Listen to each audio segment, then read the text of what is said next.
Morning students, welcome to your new class. From today onwards we are starting our new session. जैसे कि आपको पता ही है कि हमारा जो SST है वो 3 पार्ट्स में डिवाइडेड है, history, geography, civics. We are starting with our history as earlier. हम सबसे पहले हिस्ट्री के चैप्टर से ही स्टार्ट करते हैं. तो सबसे पहले मैं आपको हिस्ट्री चैप्टर 1 से ही स्टार्ट करवा रही हूँ. The chapter 1 of the history is history of the modern India. Chapter 1 history. The chapter name is History of Modern India.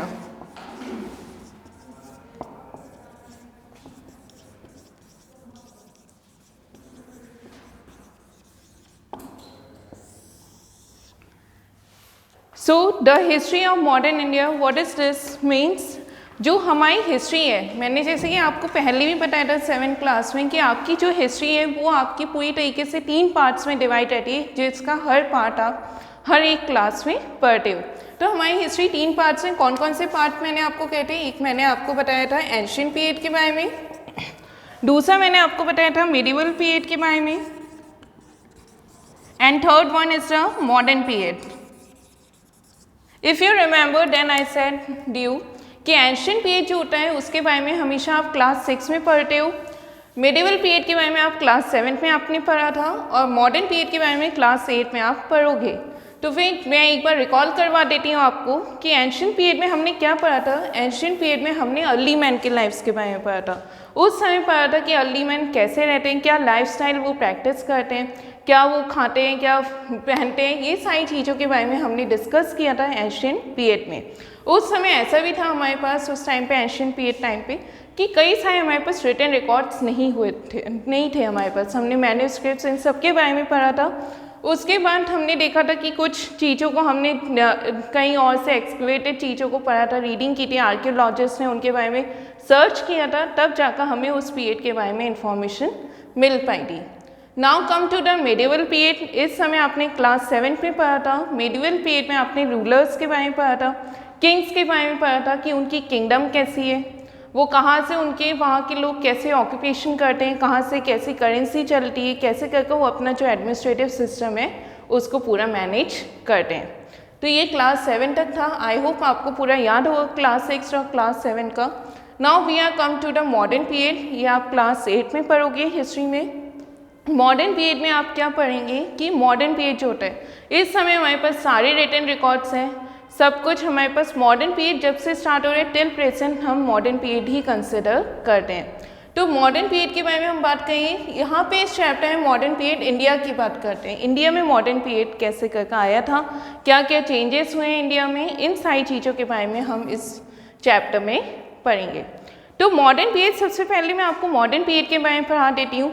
Modern period क्या होता है कि ये वो टाइम है जब जहाँ पे भी ये मॉडर्न पीरियड स्टार्ट होता है, ये जब टाइम स्टार्ट होता है तो वहाँ उस कंट्री में या उस प्लेस में काफ़ी चेंजेस होने लगते हैं. चेंजेस कैसे कि जैसे लोग, एक डेवलपमेंट आ जाता है, लोग लिटरेट होने लगते हैं, चीज़ें जो हैं वो और डेवलप बेस हो जाती हैं, सिटीज़ जो हैं वो और अच्छी हो जाती हैं, ये सारी चीज़ें वहाँ पर होने लगती हैं.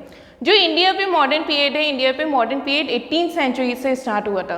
ये कहा जाता है, it is believe that when Britishers arrived here, जब यहाँ पे ब्रिटिशर्स आए थे, तो जब ब्रिटिशर्स आए थे उनके साथ ही हमारे इंडिया का मॉडर्न पीरियड स्टार्ट हुआ था.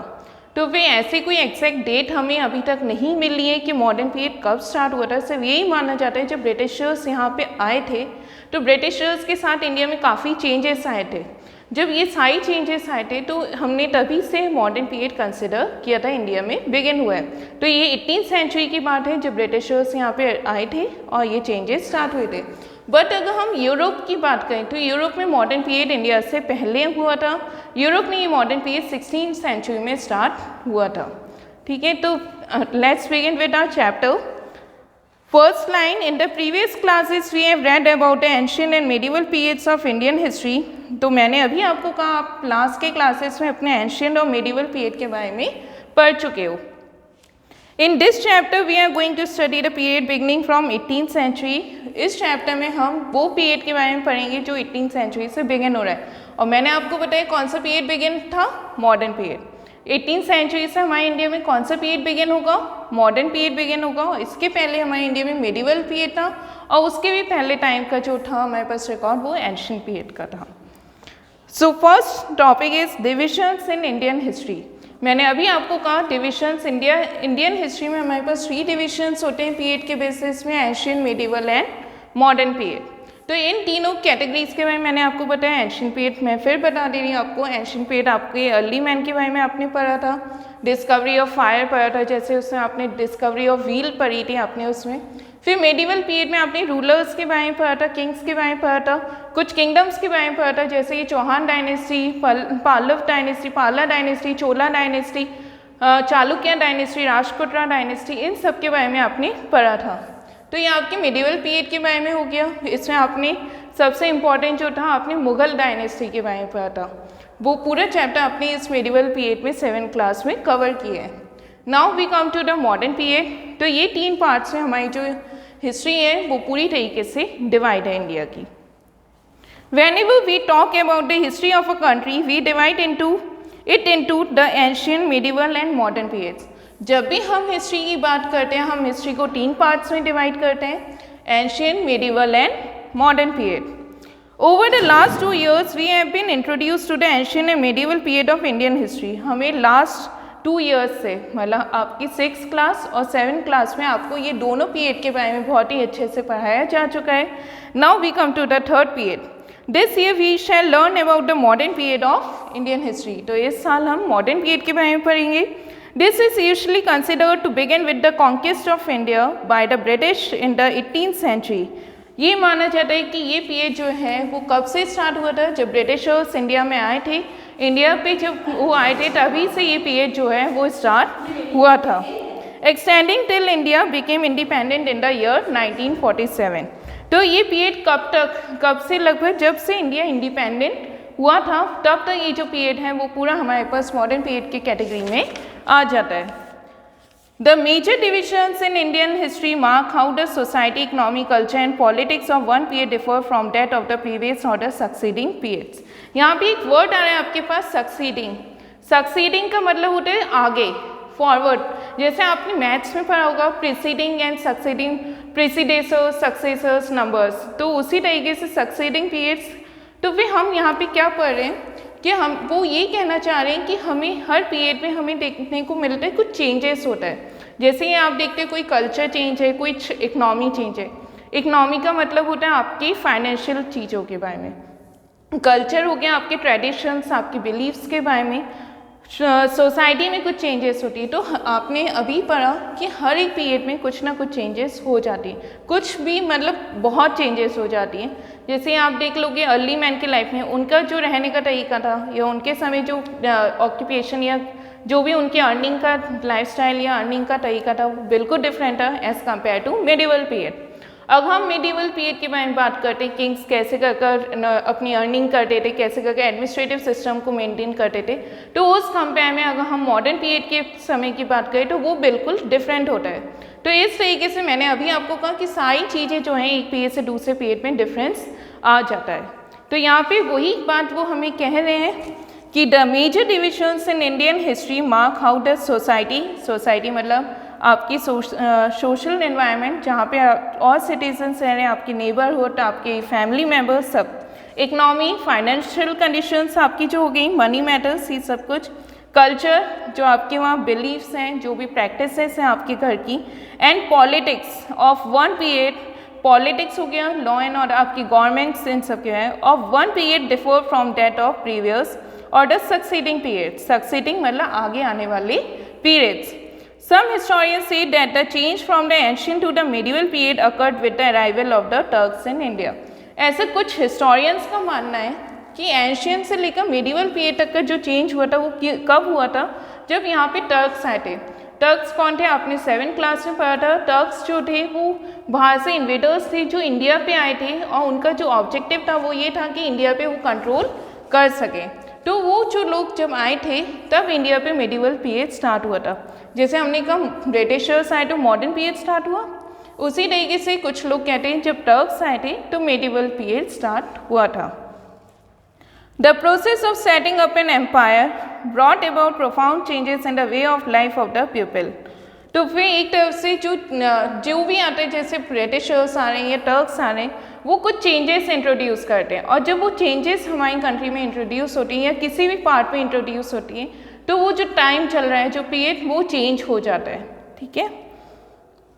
Similarly, the change from medieval to modern period occurred with the arrival of the British on the shores of India. मैंने अभी आपको कहा, जैसे कि अभी कहा जा रहा है कि टर्क्स आए थे तो एंशियंट से मेडिवल पीरियड आया था, उसी तरीके से जो ब्रिटिशर्स आए तो मेडिवल से मॉडर्न पीरियड आ गया।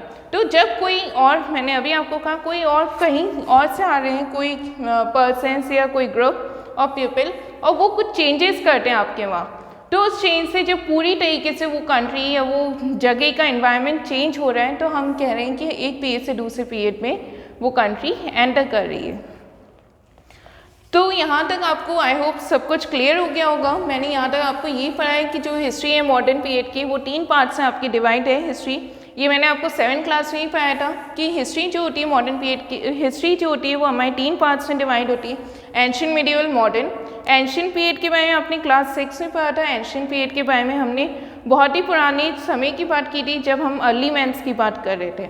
उसके बाद हम मिडिवल पीरियड में आते हैं, जब हमने रूलर्स की बात की थी, किंग्स की बात की थी, किंगडम की बात की थी। तो इन सब बारे में हमने मिडिवल पीरियड में पढ़ा था, और इस क्लास में हम मॉडर्न पीरियड की बात करें। मॉडर्न पीरियड की बिगनिंग हुई थी 18th सेंचुरी में इंडिया पे, जब ब्रिटिशर्स इंडिया पे आए थे। ठीक है, यहाँ तक मुझे लगता है आपको कोई डाउट नहीं होगा। Now come to our next topic, features of the modern period. Features of the modern period क्या होता है कि जब कोई पीरियड स्टार्ट होता है, कोई भी पीरियड स्टार्ट हो रहा है, जैसे मेडिवल पीरियड स्टार्ट हो रहा है, मॉडर्न पीरियड स्टार्ट हो रहा है, तो हम कैसे पहचानते हैं उस पीरियड को? हम देखते हैं कुछ चेंजेस होते हैं। जब वो चेंजेस हम अपनी सोसाइटी में या अपने एनवायरनमेंट में देख रहे हैं, तो हम कहते हैं कि अच्छा ये टाइम चेंज हो गया है। ठीक है, तो फिर उसी तरीके से हम देखते हैं यहाँ पे मॉडर्न पीरियड जब चेंज होने वाला था या हुआ था, तो हमें कुछ ऐसे कैरेक्टरिस्टिक या ऐसी चीज़ें देखने को मिली थी जिससे हमने पहचाना था कि अब टाइम चेंज हो गया और अब क्या आ गया, मॉडर्न पीरियड। तो मॉडर्न पीरियड में हमें क्या चेंजेस देखने को मिली, जैसे कि इंडस्ट्रीज ग्रो होने लगी। जब आप देखते हो ब्रिटिशर्स आए थे इंडिया में, तब इंडिया में, उससे पहले इंडिया में इतनी इंडस्ट्रीज नहीं थी, इंडिया में रेलवे ट्रैक्स नहीं थे।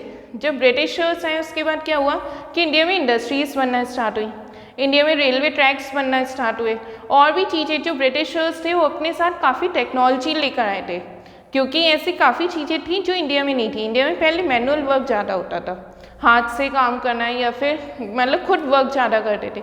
ब्रिटिशर्स के आने के बाद धीरे धीरे जैसे जो व्हीकल्स हैं उनको इंट्रोड्यूस किया गया, मशीन्स को इंट्रोड्यूस किया गया। तो ये सारी चेंजेस को देखकर हमने क्या पहचाना कि अब हमारे पास कौन सा पीरियड आ गया है, मॉडर्न पीरियड आ गया है। तो उन्हीं चेंजेस के बारे में हम इस टॉपिक में पढ़ेंगे। यहाँ पे एक वर्ड आपको और मिलेगा, रेनाइसेंस। यहाँ पे एक वर्ड आपको मिलेगा, रेनाइसेंस। रेनाइसेंस का मतलब क्या होता है, ये एक वर्ड है।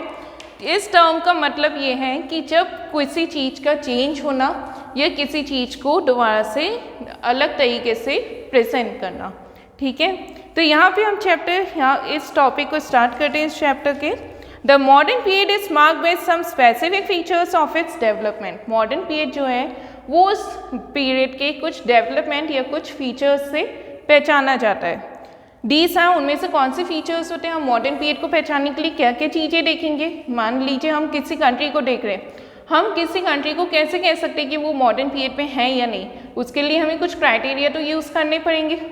फॉर एग्जाम्पल, अगर आप कोई प्रोडक्ट ले रहे हैं तो आप उसको बेटर या वर्स्ट कहने के लिए आप कुछ क्राइटेरियाज लेते हैं, कुछ चीज़ों को आप देखते हो कि अच्छा ये चीज़ है कि नहीं है, क्वालिटी हो गई, कुछ भी हो गया आपके जो भी माइंड में।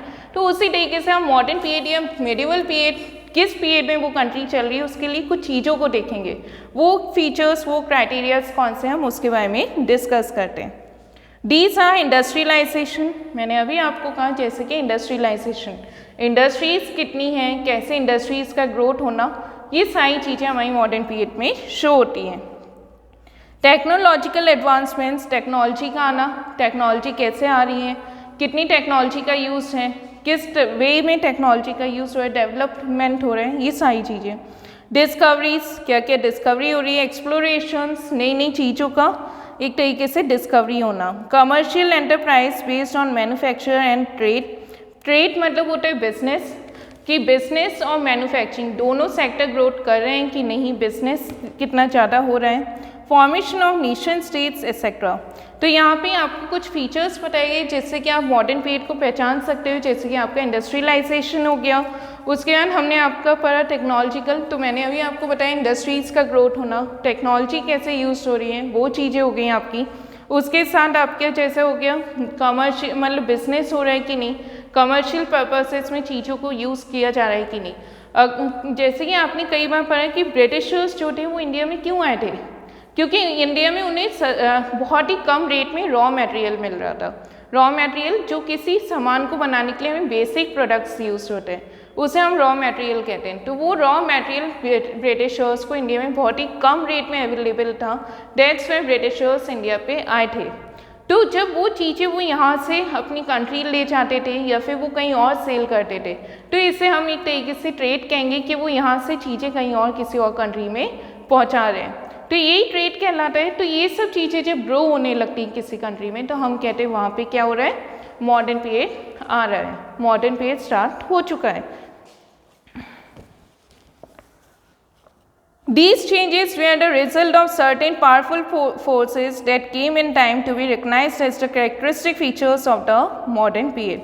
ये जो चेंजेस हैं जो मैंने अभी आपको बताया, इंडस्ट्रियलाइजेशन हो गया, ये सारी जो चेंजेस हैं ये बताने के लिए होती हैं कि कुछ पार्ट्स जो हैं, जैसे कि हम देख लेते हैं ब्रिटिशर्स हैं, ब्रिटिशर्स उस समय काफ़ी पावरफुल हो गए थे इंडिया में। तो ऐसे कभी ना कभी जो भी लोग आए हैं, जब वो ये चेंजेस लाते, तो इसके मतलब वो जो ग्रुप ऑफ पीपल है वो काफ़ी पावरफुल है उस जगह पे। तो ये बात सही है। जैसे कि हमने अभी कहा मेडिवल पीरियड जो है वो माना जाता है कि टर्क्स के आने से स्टार्ट हुआ था। तो उस समय टर्क्स काफ़ी पावरफुल पोजीशन में थे, क्योंकि अगर कोई हायर अथॉरिटी में नहीं होगा तो वो कोई डिसीजन नहीं ले सकता है। उसके बाद हम बात कर रहे हैं they were urbanisation, nationalism, democracy, socialism, scientific and technological progress, humanism etcetera. तो वे कैरेक्टरिस्टिक फीचर्स जो आपने अभी फीचर्स पढ़े थे वही हैं। अर्बनाइजेशन, अर्बनाइजेशन मतलब क्या होता है कि जब ज़्यादा से ज़्यादा अर्बन एरियाज़ का बनना। अर्बन और रूरल एरियाज़ में क्या डिफरेंस होता है, रूरल एरियाज़ होते हैं विलेज एरियाज़ और अर्बन एरियाज़ होते हैं टाउन एरियाज़। जो टाउन एरियाज़ हैं, जो जैसे जहाँ पे पक्का हाउस हैं, वो एरियाज जब ज़्यादा से ज़्यादा डेवलप होने लगती तब हम कहते हैं अर्बनाइजेशन का प्रोसेस स्टार्ट हो गया है। तो अर्बनाइजेशन का होना, नेशनलिज्म मतलब लोगों में एक अपनी कंट्री के लिए एक पेट्रियोटिक फीलिंग आना, उसे हम नेशनलिज्म कहते हैं। डेमोक्रेसी, डेमोक्रेसी आपको पता ही है इंडिया कैसी कंट्री है, इंडिया में कौन सी गवर्नमेंट है, डेमोक्रेटिक गवर्नमेंट है। डेमोक्रेसी मतलब वो गवर्नमेंट जो इंडिया में जो लोगों के थ्रू और लोगों के लिए चूज़ की जाती हो। तो फिर वैसी गवर्नमेंट का आना, ये सारी चीज़ें किसकी फीचर्स हैं, ये सारी चीज़ें मॉडर्न पीरियड के फीचर्स हैं। तो हमारे इंडिया में जब मॉडर्न पीरियड आया था तब ये सारी फीचर्स हमें देखने को मिल रहे थे। These changing trends were first visible in Europe. मैंने अभी आपको कहा था थोड़ी देर पहले कि जो इंडिया में मॉडर्न पीरियड है उससे पहले ये पीरियड मॉडर्न पीरियड कहाँ पे स्टार्ट हुआ था, यूरोप में स्टार्ट हुआ था। यूरोप में modern period 16th century start हुआ था, जबकि इंडिया में मॉडर्न पीरियड कब स्टार्ट हुआ था, 18th सेंचुरी पे। तो यूरोप में ये मॉडर्न पीरियड कब स्टार्ट हुआ था, 16th सेंचुरी, जबकि इंडिया में ये मॉडर्न पीरियड कब स्टार्ट हुआ था, 18th सेंचुरी। तो फिर कॉमन सी बात ही है, हमें पता ही चल रहा है कि जब ये मॉडर्न पीरियड यूरोप में पहले स्टार्ट हुआ था, तो मॉडर्न पीरियड में जो चेंजेस हमें देखने को मिल रहे हैं वो चेंजेस भी यूरोप में पहले स्टार्ट हुए होंगे एज़ कम्पेयर टू इंडिया। तो ये कॉमन सी बात है, जो भी चेंजेस जैसे कि अर्बनाइजेशन हो गया, इंडस्ट्रियलाइजेशन हो गया, ये सारे चेंजेस हमें यूरोप में पहले देखने को मिल रहे थे, इंडिया में हमें ये चेंजेस बाद में देखने को मिल रहे हैं।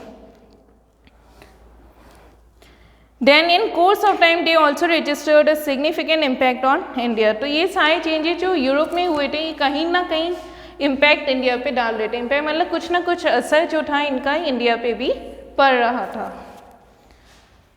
फिर आपका एक ऑरेंज बॉक्स है, इस ऑरेंज बॉक्स में the industrial revolution was an economic revolution that started in Britain during the 18th century। One of the most important results of the industrial revolution was the growth of colonialism. तो industrial revolution के बारे में यहाँ पे बताया गया है कि इंडस्ट्रियल रेवोल्यूशन हमारे हिस्ट्री में रेवोल्यूशंस में एक खास रेवोल्यूशन है इंडस्ट्रियल रेवोल्यूशन। इंडस्ट्रियल रेवोल्यूशन जो था वो एक इकोनॉमिक रेवोल्यूशन था। मींस ये जो इंडस्ट्रियल रेवोल्यूशन था वो कैपिटलिस्ट को लेकर था कि मतलब इंडस्ट्रीज में कुछ प्रॉब्लम्स हुई थी लोगों को, तो इस वजह से इंडस्ट्रियल रेवोल्यूशन था 18th सेंचुरी में किया गया था। और इसी के बाद से जो ब्रिटिशर्स की पावर थी वो इंक्रीज कर रही थी। ठीक है, तो यहाँ पे हम नेक्स्ट पैराग्राफ में आते हैं। In Europe the modern age started much earlier than in the east. तो यूरोप में मॉडर्न पीरियड काफ़ी जल्दी स्टार्ट हो गया था एज कम्पेयर टू इंडिया।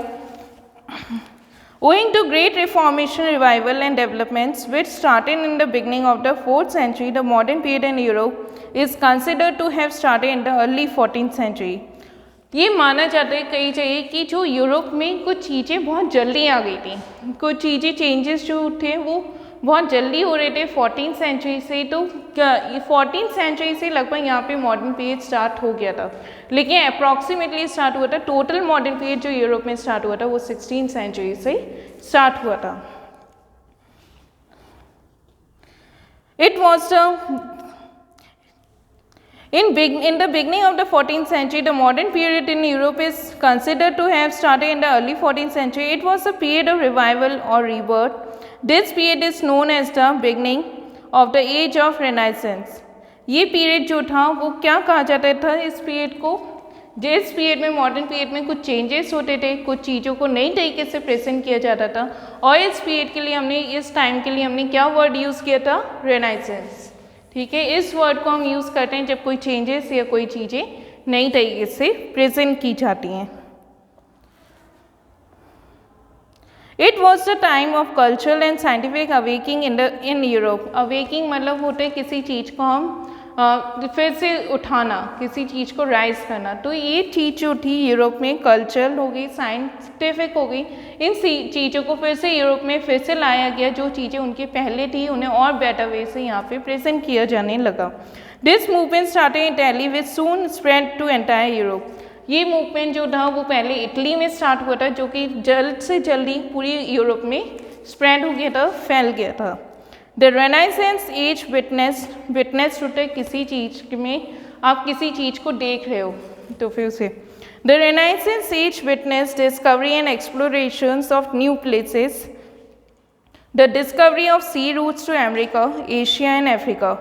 तो फिर रेनाइसेंस एज जो थी उसमें हमें, रेनाइसेंस एज मैंने अभी आपको कहा, रेनाइसेंस में क्या होता है कि काफ़ी चीज़ें हमें नई देखने को मिलती हैं। तो इस चीज़ में हमें बहुत सारी चीज़ें नहीं मिल रही थी, जैसे कि नए सी रूट्स मिलना, नए कंट्रीज से रिलेशन बनना, नेबरहुड्स नए बनना, ये सारी चीज़ें हमें, हमारे पास काफ़ी न्यू डिस्कवरीज हो रही थी।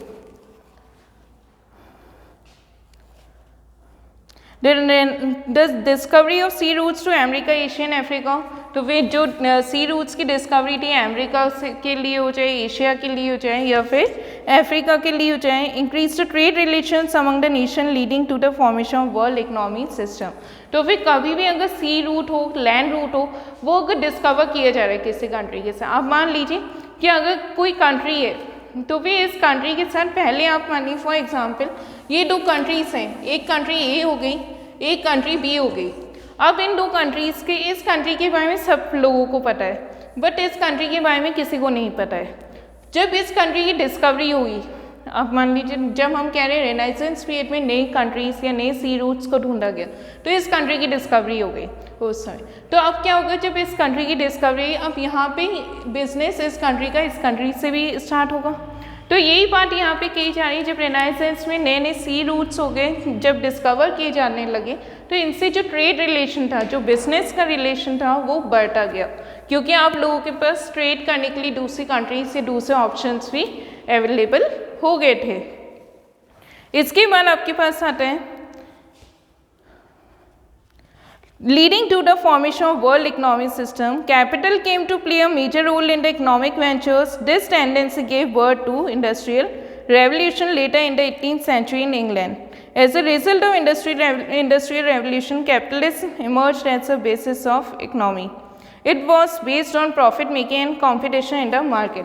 अब जब हम यहाँ पे देख रहे हैं कि ये मार्केट जो है वो स्टार्ट हो गई, जैसे हमने देखा कि एक बी कंट्री की डिस्कवरी, वैसे और भी कंट्रीज़ की डिस्कवरी, जैसे सी हो गया, ऐसे काफ़ी कंट्रीज़ की डिस्कवरी। इससे क्या हुआ कि जो ट्रेड था, जो बिजनेस था वो काफ़ी ग्रो हो गया। अब जब बिजनेस ग्रो हुआ तो यहाँ पे लोगों को अब क्या प्रॉब्लम आ रही थी, कैपिटल की। मीन्स अब कुछ लोग ही ऐसे थे वहाँ पे जो बिजनेस होल्ड कर रहे थे, तो इस वजह से वहाँ पे लोगों के बीच फिर टेंशन हो गई और इसने किसको बर्थ दिया, इस कंडीशन ने इंडस्ट्रियल रेवोल्यूशन को। और इंडस्ट्रियल रेवोल्यूशन की वजह से फिर क्या हमारे पास रिजल्ट में आया, कैपिटलिज्म, कि अब जो लोग कुछ चीज़ों को होल्ड कर रहे थे या किसी बिजनेस को होल्ड कर रहे थे वो काफ़ी हाई पोस्ट में पहुंच गए थे, जबकि बाकी कंट्री के सिटीजन्स को काफ़ी लो पोस्ट में सर्वाइव करना पड़ रहा था। तो ये लोगों के लिए काफ़ी प्रॉब्लम फेस करने वाला था। तो इस सिचुएशन से हमें कैपिटलिज्म मिली और इंडस्ट्रियल रेवोल्यूशन हमें किससे मिला था, इंडस्ट्रियल रेवोल्यूशन जब हमारे पास मार्केट इंक्रीज कर रहा था इस वजह से मिला था। These were not limited to Europe but also spread to other parts of the world, often converting other countries into colonies. तो फिर ये जो हमने चेंजेस पढ़े ये सिर्फ यूरोप में ही नहीं थे, ये जो चेंजेस थे ये काफ़ी जगह और चेंज होने लगे। और इस चेंजेस की वजह से क्या हुआ कि हमारे पास कॉलोनिज्म आ गया। हाँ, कॉलोनिज्म जो था इसके मतलब ब्रिटिशर्स ने अपनी कुछ जगहों पे अपनी कॉलोनीज बनानी स्टार्ट कर दी थी। तो ब्रिटिशर्स ने क्या किया कि कुछ जगह पे कुछ ऐसे एरियाज थे जहाँ पे उन्हें अपनी कॉलोनीज बनानी स्टार्ट कर दी थी, वो वहाँ पे रहने लगे थे। India also became a battle ground for the capitalist European countries like France, Spain, Holland, England etcetera. Soon England won the race and converted India into its colony. This is the reason the Indian historians call this period as the British period और the colonial period. तो अब क्या हुआ था कि ये जो Europe के लोग थे, जब ये यूरोप के लोग बिजनेस करने लगे, इन्हें अलग अलग ऑप्शन मिल गया, तो इन्हें पता चला कितना फ़ायदा है एक तरीके से बिजनेस करने दूसरी कंट्रियों से। तो वे इनने क्या किया, इनने फाइट किया कि हमें भी बिजनेस ओन करना है। और ये फाइट जो थी वो इंडस्ट्रियल रेवोल्यूशन में कन्वर्ट हो गई। इंडस्ट्रियल रेवोल्यूशन से कैपिटलिज्म हुआ कि मतलब जिसके पास भी प्रॉपर्टी होल्ड है उसके पास बहुत सारे राइट्स होंगे। ये कैपिटलिज्म की वजह से क्या हुआ, हमारे पास कॉलोनियलिज्म मिला। इसमें क्या हुआ कि जो यूरोप के लोग थे या यूरोपियंस जो थे, अलग अलग कंट्रीज चाहे वहाँ की फ्रांस, स्पेन, होलैंड, ये सब क्या थे, इन लोग ने क्या किया कि इंडिया जैसी और भी कंट्रीज जो थी वहाँ पे अपना कॉन्क्वेस्ट करना स्टार्ट करी, वहाँ पे अपने रहने लगे, जिस वजह से उन जगहों को हम क्या कहते हैं, कॉलोनीज कहते हैं। इंडिया भी उसी तरीके की एक कॉलोनी थी और इंडिया पे किसका कंट्रोल हो गया था एट लास्ट, इंग्लैंड का। और इस पीरियड को, इस समय को हम क्या कहते हैं, जब इंग्लैंड ने इंडिया पे कंट्रोल किया था, इस समय को हम ब्रिटिश पीरियड या फिर कॉलोनियल पीरियड कहते हैं। ब्रिटिश पीरियड और कॉलोनियल पीरियड। तो आप इसके बाद जब भी पढ़ोगे आप इतना नहीं पढ़ेंगे, सिर्फ आपको यही टर्म्स मिलेंगे, ब्रिटिश पीरियड या फिर कॉलोनियल पीरियड। मोस्ट प्रोबेबली आपके लिए जो टर्म्स यूज़ किया जाए वो कॉलोनियल पीरियड का यूज़ किया जाएगा, लेकिन आपको उस समय अंडरस्टूड होना चाहिए कि कॉलोनियल पीरियड को हम किस वजह से किसको रेफ़र करें, हम कॉलोनियल पीरियड से ब्रिटिश पीरियड को हम रेफ़र करें कि वो टाइम जब ब्रिटिशर्स इंडिया पे आए थे, इंडिया को उनने कॉन्क्वेस्ट कर लिया था और वो इंडिया पे अपना जो भी बिजनेस था उसे कैरी आउट कर रहे थे। नाउ आई होप कि आपको ये टॉपिक पूरा क्लियर हो गया होगा। Features of the modern period. Features of the modern period में आपने सिंपली ये पढ़ा कि अगर मॉडर्न पीरियड स्टार्ट होता है तो हम उसे कैसे पहचान सकते हैं। कुछ ना कुछ चीज़ें ऐसी होती हैं हर कंट्री में, कुछ चेंजेस ऐसे आए हुए होते हैं जिन्हें आप देखकर पहचानोगे कि यहाँ पे मॉडर्न पीरियड स्टार्ट हो गया है। तो आपने उन चेंजेस के बारे में पढ़ा, आपने पढ़ा कि जैसे वहाँ पे इंडस्ट्रियलाइजेशन ज़्यादा से ज़्यादा होने लगेगा, इंडस्ट्रीज ज़्यादा ग्रोथ होने लगेंगी, अर्बन एरियाज ज़्यादा से ज़्यादा ग्रोथ होने लगे, टेक्नोलॉजी का यूज़ ज़्यादा होगा, कुछ नई डिस्कवरीज होंगी। ये सारी चीज़ें वहाँ पे मॉडर्न पीरियड शो करती हैं किसी भी कंट्री पे, इंडिया हो कोई भी और कंट्री हो, अगर वहाँ पे मॉडर्न पीरियड स्टार्ट हो रहे मतलब वहाँ पे इंडस्ट्रीज़ बनेंगी, वहाँ पे अर्बन एरियाज बनेंगे, वहाँ पे डिस्कवरीज नहीं होंगी, न्यू डिस्कवरीज होंगी। तो ये सारी चीज़ें आपको मॉडर्न पीरियड बताती हैं। उसके बाद आपने एक टर्म पढ़ा रेनाइसेंस। रेनाइसेंस जो था कुछ नया, जो नई चीज़ें वहाँ पे इंट्रोड्यूस हुई थी, डेट इज़ रेनाइसेंस। तो फिर यहाँ पे हमने एक और चीज़ पढ़ा कि रेनाइसेंस जो था वो किसके, रेनाइसेंस की वजह से इंडस्ट्रियल रेवोल्यूशन जो था, इंडस्ट्रियल रेवोल्यूशन के लोग जो थे वो इंडस्ट्रीज़ के लिए कि बिजनेस होल्ड करने के लिए फाइट कर रहे थे। और ये कॉन्सेप्ट कहाँ से आया था, ये यहाँ से आया था। जब लोगों को पता चला कि और जगह पे बिजनेस किया जाता है तो लोगों को लगा हम भी इस बिज़नेस को कैरी आउट करेंगे, हमें भी बिज़नेस करना है। और इस वजह से ये फाइट होते होते लोगों के बीच एक लड़ाई होते होते इंडस्ट्रियल रेवोल्यूशन पे आया। और इंडस्ट्रियल रेवोल्यूशन से कैपिटलिस्ट कि लोग अब प्रॉपर्टी होल्ड करना चाहे थे, ओन करना चाहे थे, और इसकी वजह से कैपिटलिज्म से हमें ब्रिटिश पीरियड मिला, क्योंकि अब यहाँ पे इंडिया पे एक कॉलोनी हो गई थी। और ये कॉलोनी किसके थ्रू हुई थी? इंग्लैंड के थ्रू हुई थी, और ये ब्रिटिश पीरियड की स्टार्ट थी। तो आई होप यहाँ तक आपको कोई डाउट नहीं होगा। अब हम पढ़ने जा रहे हैं हिस्ट्री ऑफ मॉडर्न इंडिया। ये हमारा नेक्स्ट टॉपिक होगा कि मॉडर्न इंडिया में क्या हुआ था, मॉडर्न पीरियड जो था इंडिया पे वो कैसे कर क्या चेंजेस लाया था। अभी तक आपने पढ़ा मॉडर्न पीरियड पूरे वर्ल्ड में क्या चेंजेस लाता है। अगर कहीं पे मॉडर्न पीरियड होता है तो वहाँ पे हम इंडस्ट्रियलाइजेशन, अर्बनाइजेशन, ये सारी चीज़ें देख सकते हैं। लेकिन मॉडर्न पीरियड हमने अभी पढ़ा कि ब्रिटिश पीरियड या कॉलोनियल पीरियड से मॉडर्न पीरियड जो है वो इंडिया में स्टार्ट हुआ था। तो अब हम ये पढ़ेंगे कि जब ये पीरियड स्टार्ट हुआ था, मॉडर्न पीरियड स्टार्ट हुआ था इंडिया में, तो इंडिया में क्या चेंजेस हमें देखने को मिले थे।